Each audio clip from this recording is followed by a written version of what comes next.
Amén. Gloria a Hashem. Bien, bienvenidos. Todos aquellos que están ahora en este momento mirando este video, les damos la bienvenida a la segunda clase de este ciclo anual. Segunda clase ciclo anual, Bereshit, y año 5784, año hebreo, 5784.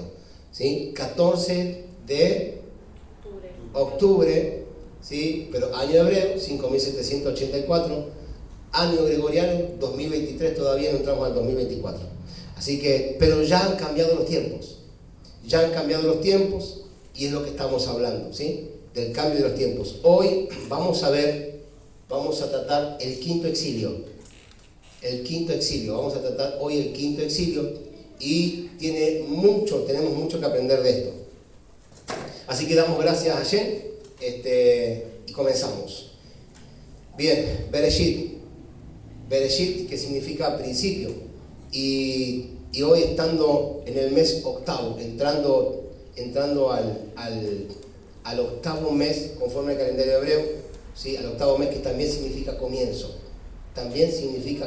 Porque el octavo es comienzo. ¿De dónde viene el número 8, el comienzo del número 8?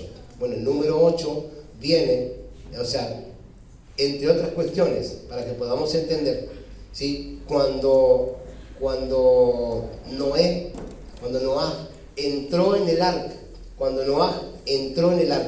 con sus familias, ¿sí? ¿Cuántos fueron los que entraron? 8. ¿Sí? 8. ¿Pero quiénes son? Sus 3 hijos, sus 3 nueras, su esposa y él. En total fueron 8 personas que después del diluvio desembarcaron, ¿sí? En tierra seca. Ese es el comienzo. Eso representa el comienzo. El número 8 representa un nuevo comienzo, un comienzo, ¿sí? De hecho, es más, 6 días fueron los días de creación. El séptimo día el Señor descansó. El 8 es comienzo. 7 días tiene la semana, ¿sí?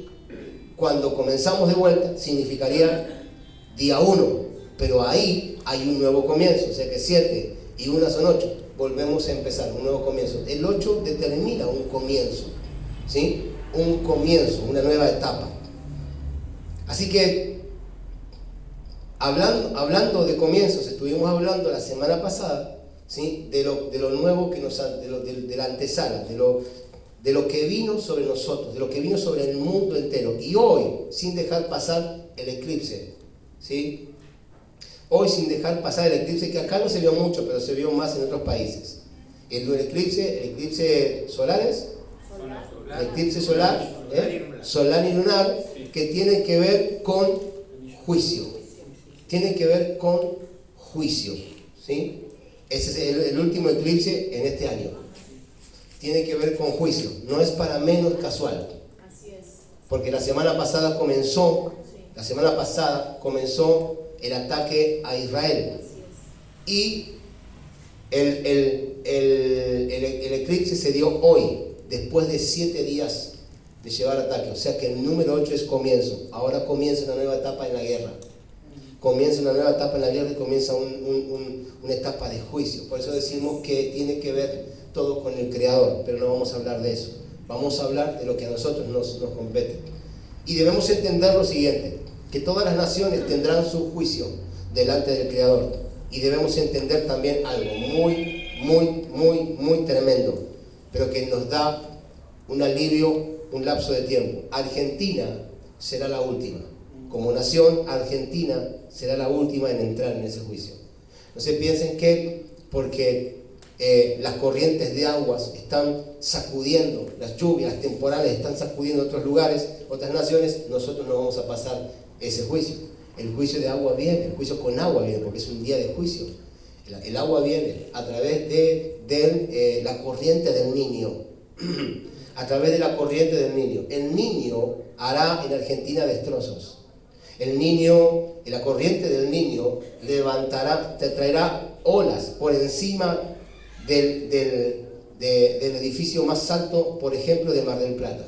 Así que las ciudades que están cerca de las costas sufrirán un colapso, sufrirán dolores, como quien dice dolores de parto, más que nada. Pero, mejor dicho, los dolores de parto vienen anteriormente a eso. Pero esas catástrofes vendrán y nos tocarán a nosotros. Claro que sí, no estamos exentos. No estamos exentos de esas cuestiones. Así que simplemente es un anuncio para que se preparen. No estamos soltando el juicio. Estamos determinando y dando a entender que el juicio sobre Argentina también viene. También viene.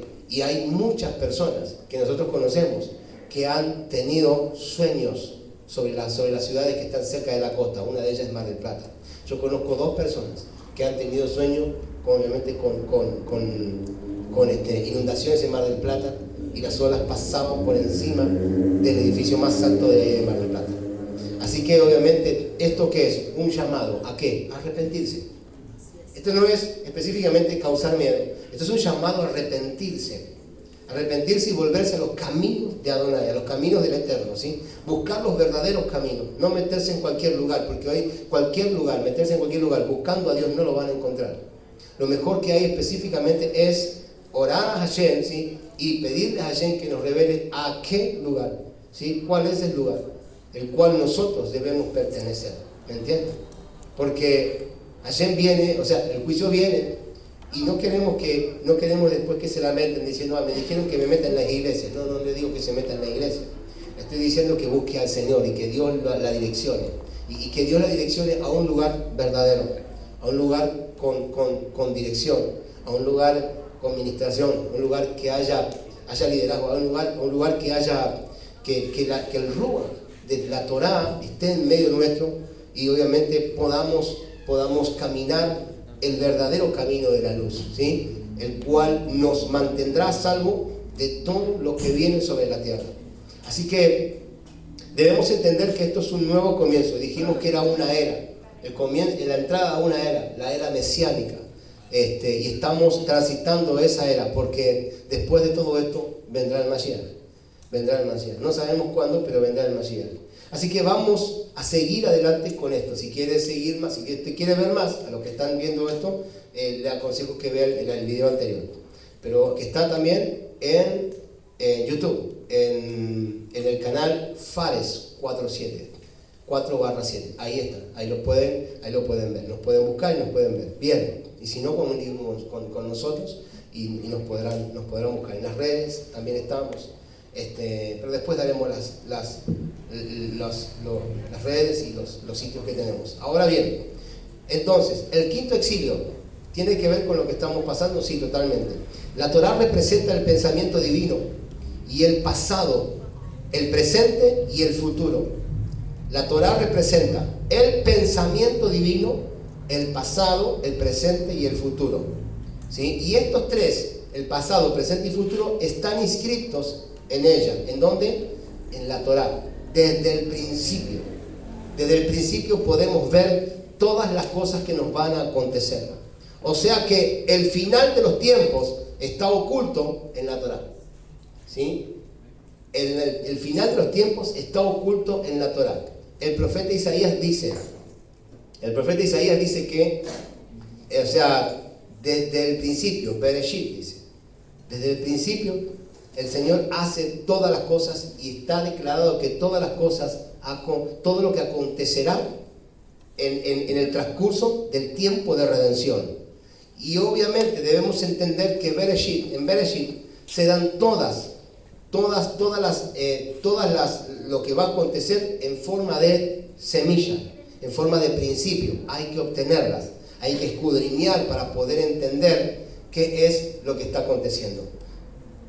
Profundizando entonces en el lenguaje de la Torá y aplicando un poco de cábala, a esto que estamos llevando adelante, ¿sí? En el primer verso de Bereshit, ¿cómo comienza el libro de Génesis? Bereshit, ¿sí? Bereshit dice, en el principio Dios creó los cielos y la tierra estaba desordenada y vacía, punto, hasta ahí nomás. Entonces, en el primer verso, solamente en ese primer verso, la escritura hebraica, en el hebreo, porque debemos entender que escudriñar se escudriña en el hebreo, en el primer verso solamente hay 6 letras Aleph. ¿Sí? 6 letras Aleph. Y la Aleph es una letra que está compuesta por 2 Yud. ¿Sí? Por 2 Yud. Vamos a ser técnicos. Si me alcanzan una lapicera, se los voy a mostrar. 2 Yud. Una Vav, ¿sí? Y 2 Yud. La Vav representa como si fuese una separación y en cuanto a numerología tiene que ver con el número 6, pero cada Yud tiene que ver con el número 10. Muchas gracias. Bendito sea el Eterno. Voy a mostrarles lo que es la Aleph, porque la verdad que no trajimos estábamos con que le íbamos a traer y al final no lo trajimos, el pizarrón. Entonces, para que más o menos tengan en cuenta aquellos que no conocen, ¿sí? Voy a escribir acá muy rústicamente porque realmente no es lo correcto, pero esto es más o menos así, ¿sí?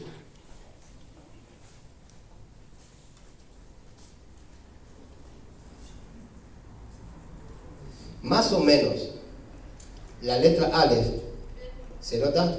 Es así. ¿Se nota ahí? ¿Lo notan? ¿La notan? Bien. No, ahora la pasamos. ¿Sí? Bueno, yo voy a arrancar la hoja para que ustedes la vayan viendo. La semana que viene háganme la acordar del pizarrón y le traemos el pizarrón, no hay ningún problema. Así que no hacemos esto en cámara. Pásenla, por favor. Ahí está. Estaba preparado para que vean que es vivo. Claro, para que vean que es vivo. Pásenla. Vean esa letra. Es más o menos así. Es una Aleph, ¿sí? En el hebreo, ¿sí? La Aleph, ¿cuál letra es en el calendario hebreo? La primera. Aleph, Bet, ¿sí? La tercera es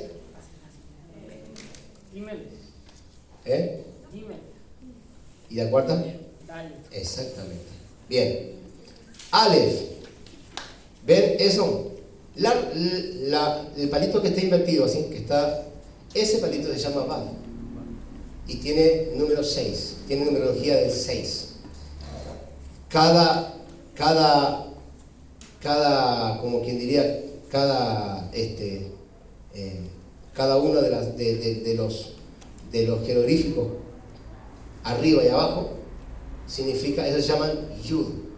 La Yud es la letra más pequeña dentro del calendario, dentro de las letras hebreas, es la más pequeña. Tiene una Yud arriba y una Yud abajo. La Yud de arriba tiene numerología 10 y la Yud de abajo tiene numerología 10. Algo muy particular, la Yud de arriba simboliza las aguas de arriba y la Yud de abajo simboliza las aguas de abajo. Las aguas de arriba y las aguas de abajo. Tiene eso, porque obviamente nada el Eterno hace, obviamente porque sí. Eso simboliza la separación de las aguas, ¿sí? Eso simboliza la separación de las aguas. Pero, en cuanto a numerología, ¿sí? En cuanto a numerología, completamente, la letra Aleph representa el número 1 y si tiene otra letra al lado, representa el número 1000. Por consiguiente, generalmente representa el 1000 en el hebreo. Toda letra tiene una numerología, tiene que ver con gematría eso, tiene que ver con gematría. En este verso que dijimos, hay 6 Aleph, hay 6 letras Aleph. Cada letra Aleph representa el número, cada una de ellas representa a 1000. Si hablamos de 6 letras, estamos hablando de cuántos, de 6000. Ese primer verso hace mención a los 6000 años de redención de la humanidad, lo que el hombre iba a tener que transcurrir sobre la tierra, obviamente para ordenarla y poner establecimientos de justicia, traer la paz y todo lo que tiene que ver, ¿no?, con referente a lo que el Eterno nos reveló. En este primer verso solamente hay 6 Aleph, y estas Aleph obviamente representan a los 6000 años de redención. En el primer verso, por eso hablamos que cuando nos metemos en la gematría, ¿sí? Y comenzamos a escalar, entendemos, claramente podemos comenzar a entender de que Dios tiene todo en orden. Antes de crear el día 1, el día 2, el día 3, el día 4, antes de llegar a establecerlos, obviamente ya estaba determinado que iba a haber 6.000 años de redención. ¿Por qué? Porque la Torá nos habla específicamente de mundos, de otros mundos que el Eterno fue obviamente haciendo y destruyendo. No es temas para explorar ahora. Y obviamente este mundo no era la excepción. Este mundo no es una excepción. Este mundo, si no llega al cumplimiento, o sea, a las cosas en concretas, entonces el Eterno lo que haría era arrasar con lo que estaría mal y establecería su reino, ¿sí? A través del Mashiach. ¿Qué dice la palabra entonces? Que la nueva Jerusalén descenderá del cielo. Para poder entender esas cuestiones debemos ir un poco más allá, pero no vamos a meternos en eso. A lo que voy es lo siguiente: ya comenzando con el libro de Bereshit, ya podemos entender claramente, aquellos que estudian Torah, obviamente, ¿sí?, de que Adonai ya había establecido 6.000 años de redención. El Mashiach, ¿cuándo tiene que regresar? El Mashiach, ¿cuándo tiene que regresar? Vamos, sin miedo al éxito. Cuando se establezca la era mesiánica. Claro, pero ¿después de cuántos años? 6.000 años. Generalmente nos han enseñado que el Mashiach viene y establece la era mesiánica. El Mashiach viene antes. Supuestamente el Mashiach tiene que entrar antes de culminar los 6.000 años de historia. ¿Por qué? ¿Cómo podemos entender que el Mashiach tiene que entrar en escena antes de culminar los 6.000 años de redención? ¿Cómo podemos saberlo? Es muy fácil. Porque el Shabbat representa el séptimo milenio. Pero para entrar en Shabbat, la Torá nos enseña a nosotros que debemos entrar antes de que el Shabbat entre. Las velas se encienden antes de que el Shabbat entre. O sea, se encienden en el sexto día, terminando el sexto día. Un rato antes, un tiempo antes de que el Shabbat entre, ya tienen que estar encendidas las velas. Eso hace mención de que cuando llegue el Shabbat, las cosas ya estarán hechas. Porque las dos velas, se encienden dos velas, no solamente por celebrarás, recordarás y celebrarás, sino que las dos velas, una es por la casa de Judá y otra por la casa de Israel. Las dos cosas, las cosas estarán ya el cumplimiento de los tiempos, lo traerá el Mashiach, obviamente, pero el Mashiach tiene que entrar antes de los 6.000 años de historia. Por eso mismo, porque si no llega el Mashiach a entrar antes, entonces, obviamente, ¿sí?, esta tierra entraría ya en un declive total y podría colapsar, y el colapso traería la destrucción total de este planeta. Por eso tiene que entrar antes. Eso lo podemos entender. ¿En dónde lo podemos entender? En la figura de Nabucodonosor. ¿Se acuerdan que la estudiamos? Cuando estudiamos los tiempos proféticos. Entonces debemos entender, o sea, que para el año 6.000 ya debería estar instituido el reino de los cielos en este mundo, antes de que los 6.000 años den el tiempo cumplido. Estamos en el año 5.784, obviamente año hebreo, ¿sí? Estamos cerca de los tiempos de la venida de Mashiach. No sabemos cuánto tiempo antes, pero lo que está pasando en el mundo natural es simplemente, ¿sí?, es el comienzo del fin.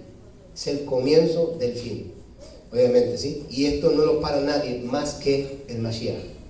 Estas guerras naturales, terrenales, entre Israel y las demás naciones, no lo frena nada más que el Mashiach. El Mashiach tiene que hacerse presente, obviamente, para que estas cuestiones dejen, ¿sí?, o sea, se establezcan y puedan traer la paz. ¿Por qué? Porque cuando oramos cuando dice orar por la paz de Jerusalén, cuando oramos por la paz de Jerusalén, no podemos orar, o sea, obviamente con el entendimiento de que, bueno, van a hacer una tregua y vendrá paz. Eso no es una paz, es una paz fingida. Hacer una tregua es una paz fingida. Hicieron tregua y se rompió, se quebró. O sea, eso no es paz.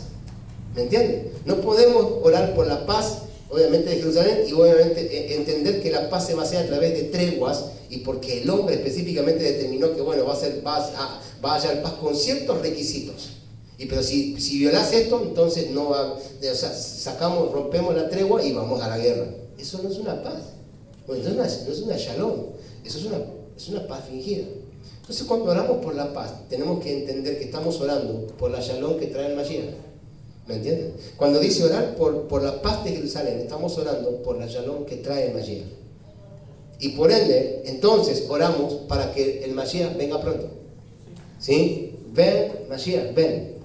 Entonces hay dos maneras de orar en este momento, en las cuestiones por Israel. ¿Cómo debemos orar? Oramos por la paz de Jerusalén, para que la paz que trae el Mashiach se establezca, y oramos por el Mashiach, para que el Mashiach venga pronto y establezca esa paz. Esa es la única oración que podemos levantar, entendiendo de que Hashem tiene todo bajo control. Entonces no hay otra oración. ¿Me entienden? Entendiendo eso, nosotros debemos accionarnos de esta manera. Entonces, el proceso que estamos viviendo se denomina los talones de Mashiach. El proceso que estamos viviendo se denominan los talones de Mashiach. Ahí están los pies, ¿sí?, del Mashiach. Los talones del Mashiach. ¿Por qué los talones del Mashiach? Porque estos tiempos, estas generaciones son las generaciones más bajas en la historia. Y más bajas, tiene relación con los pies, obviamente, los pies pisando la tierra. Fíjense que el apóstol Pablo decía, nosotros tenemos la mente de Mashiach. ¿De qué estaban hablando? Ellos estaban en un nivel alto. Nosotros no podemos hoy en día posicionarnos en la Torah diciendo, nosotros tenemos la mente de Mashiach, porque el apóstol Pablo dijo que tenemos la mente del Mashiach. Debemos entender que ellos lo dijeron porque era la escuela de Pablo, el apóstol Pablo, el Shaliach Shaul, ¿sí? Y él dijo, tenemos la mente de Mashiach a sus alumnos. Ellos la tenían, no nosotros. Nosotros estamos viviendo el tiempo de los talones de Mashiach, o sea, la estatua de Nabucodonosor, en donde la piedra, ¿sí?, la piedra, o sea, hace una conexión con los pies de la estatua y los rompe en 1000 pedazos. ¿Me entienden? Los talones de Mashiach tienen que ver con eso. ¿Por qué? Porque es la generación más baja que existe. Hoy estábamos hablando con mi hijo y me decía que y entendíamos que las generaciones que vienen no tendrán la fuerza para soportar la prueba. Las generaciones que vienen no tendrán la fuerza para soportar la prueba, porque son generaciones muy bajas. No son generaciones con falta de fe, con falta de emuná. Están totalmente disasociadas. Y si nosotros no hacemos algo para transmitir esa emuná, esa fe, y traerlos de vuelta, ellos no podrán soportar la prueba. Entonces es algo muy serio lo que estamos planteando. O sea que en esta etapa se están manifestando sufrimientos, guerras, enfermedades, desastres naturales, ¿sí?, etcétera, etcétera, etcétera. Mateo 24. ¿Sí? Mateo 24. Este es el proceso de redención. Debemos entender que este es el proceso de redención. Porque el proceso de redención es a través de todas estas calamidades que están pasando. El Señor dijo, todo esto vendrá, y entonces después vendrá el fin, dice. Después. Y se predicará. Dice, todo esto vendrá y se predicará estas besarot, ¿sí? Y entonces vendrá el fin. O sea que todo esto que está aconteciendo es simplemente para que las verdaderas besarot, o sea, el mensaje del reino, sea manifiesto a todos aquellos que están padeciendo, para que entonces venga el fin. ¿Me entienden? O sea, la Torah es fácil entenderla. Es que a veces nosotros creemos que nos vamos a ir y después obviamente vendrán las guerras, que es lo que nos mal explicaron. Pero la palabra dice, no, vendrán guerras, hambre, pestes, rumores de guerra, todo esto va a acontecer, y se predicará el Evangelio, las besarot, a todas estas generaciones, y entonces vendrá el fin. Hasta lo último de la tierra, dice. y entonces vendrá el fin. O sea que pasan eso, vienen todas las Besarot y entonces después vendrá el fin. ¿El fin de qué? El fin de la era. No hay un fin del mundo, hay un fin de la era. Por eso mismo debemos entender esa palabra profética, Mateo 24. Cuando dice todo esto pasará, y después dice, y se predicará las Besarot hasta lo último de la tierra, entonces vendrá el fin, debemos entender lo siguiente: viene el tiempo de una manifestación gloriosa para predicar lo correcto, para enseñar lo correcto, la verdad, la emet, la verdad, la Torah misma en evidencia, y entonces después de esto vendrá el fin. ¿Por qué vendrá el fin? Porque estamos hablando de la preparación, ¿sí? De la conciencia, la expansión de la vasija para poder entender el tiempo mesiánico, porque el tiempo mesiánico, al Mesías, lo traemos nosotros. Al Mesías lo traemos nosotros, entendiendo que debemos determinarnos, predicar y enseñar la verdad hasta lo último de la tierra para que entonces el Mashiach venga. Si no hay quien entienda este mensaje, entonces el Mashiach no puede venir. Y si falta uno, el Mashiach no puede venir. Y esto lo vimos también cuando estudiamos ¿quién? ¿Sí? ¿Cuál? La plenitud de los gentiles, ¿sí? Y el tiempo de los gentiles. Tiempo de los gentiles, plenitud de los gentiles, que son dos etapas diferentes. Entonces podemos entender, ¿sí?, que todo tiene conexión. Bien, ahora entendamos el proceso, entendamos ciertas cuestiones. Estos 6.000 años se dividen en 3 etapas. 6.000 años se dividen en 3 etapas. ¿Está bien? La primera etapa, que son 2.000 años, que tiene que ver con el caos y la desolación. El caos y la desolación. Y van desde Adán hasta la entrega de la Torá. Desde Adán hasta Moshe. Son 2.000 años, la primera etapa, hasta la entrega de la Torá. La segunda etapa se divide también en 2.000 años. Y van desde Moshe, ¿sí?, desde Moshe específicamente hasta Yeshua, y tiene que ver con la entrega de la Torá y la construcción del santuario. La construcción del santuario, que es llamado casa de oración para todas las naciones. La Torá y la casa de oración para todas las naciones. Eso está en la segunda etapa. Y la tercera etapa, que también son 2.000 años más, y tiene que ver desde el Mashiach hasta nuestros días.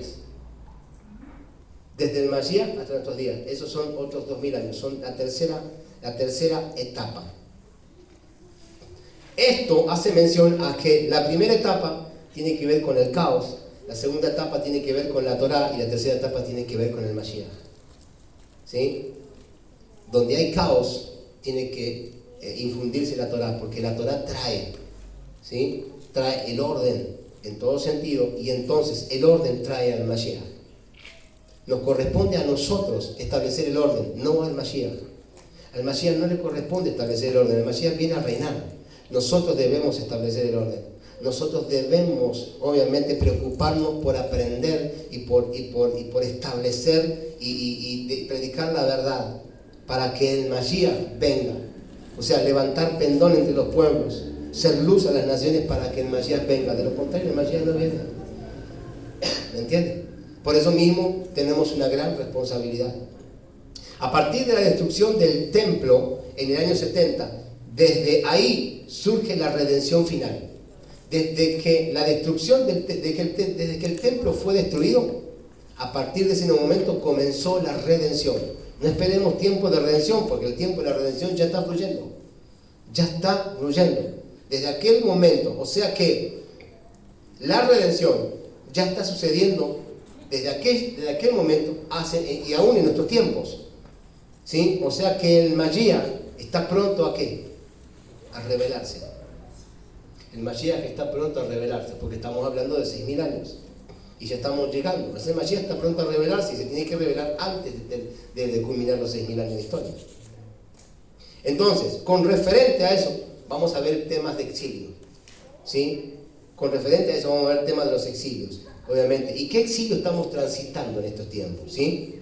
Estamos transitando nosotros el exilio, la vez pasada también lo hablamos. ¿En qué exilio estamos transitando? El exilio de Edom. Estamos transitando el exilio de Edom, que es el 4º exilio. ¿Cómo es el exilio de Edom? ¿Cuál es el exilio de Edom? El exilio de Edom tiene que ver Edom tiene que ver con Grecia y con Roma, porque de Roma y Grecia, de Roma generalmente desciende de Edom, desciende Roma. ¿Y Edom de dónde desciende? De Esaú, claro que sí. Así que podemos entender claramente que este exilio tiene que ver con la opresión de la gente en las religiones. Porque los primeros exilios, obviamente, ¿se acuerdan? El primer exilio fue el babilónico. El primer exilio fue el exilio babilónico y fue el que vació la tierra de Israel, vació la tierra de Israel, sacó a los judíos de la tierra de Israel, el babilónico. ¿Sí? El segundo exilio es el medo-persa. Estos vaciaron la santidad. Vaciaron de santidad, mejor dicho, la luz que tenía Israel.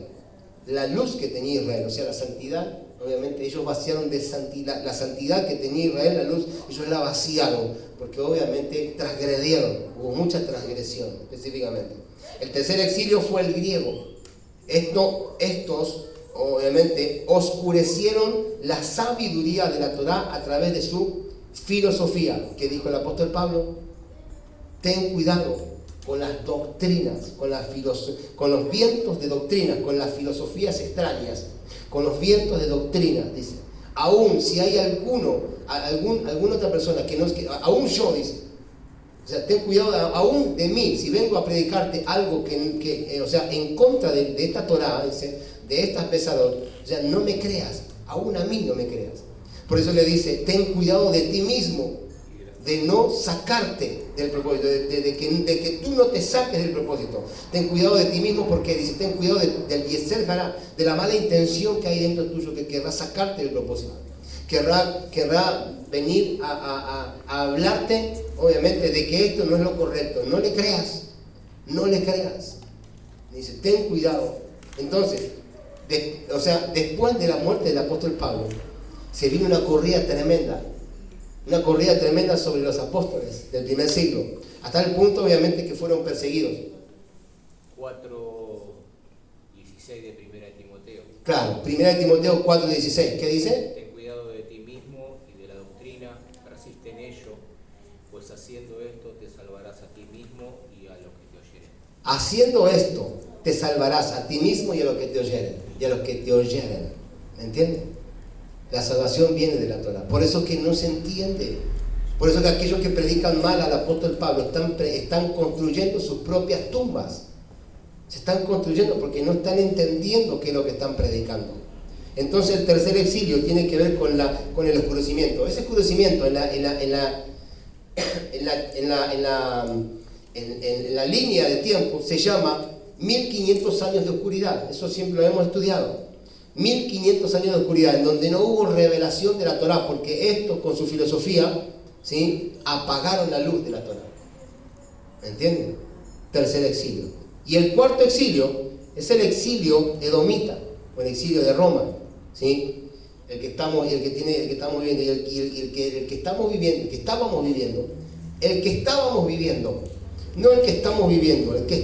viviendo nosotros, porque esto se cortó y entró el quinto exilio. Ahora entramos en el quinto exilio, que es lo que vamos a ver. Pero el cuarto exilio tenía que ver con ¿qué? Con la opresión, ¿sí?, de los hijos del Señor por medio de las religiones de este mundo. Esa era la opresión y la oscuridad, porque en las religiones no hay revelación. En las religiones no hay revelación. Aparentemente parece una luz a las perdidas, pero no lo es. Y hoy hablamos un poquito de eso, del fuego de Dios y el fuego extraño. Hoy hablamos de esas cuestiones hoy temprano. Entonces debemos entender que ese era el cuarto exilio. Y ahora el cuarto exilio terminó. Hay algunos que todavía están dentro del cuarto exilio, pero para nosotros terminó, porque hemos sido quitados de la opresión de las religiones y vinimos específicamente a la realidad, al propósito del Eterno. Pero ahora llega con todo esto, lo que estamos viviendo, el quinto exilio. El quinto exilio, que ahora vamos a ver, tiene que ver con lo que está aconteciendo hoy.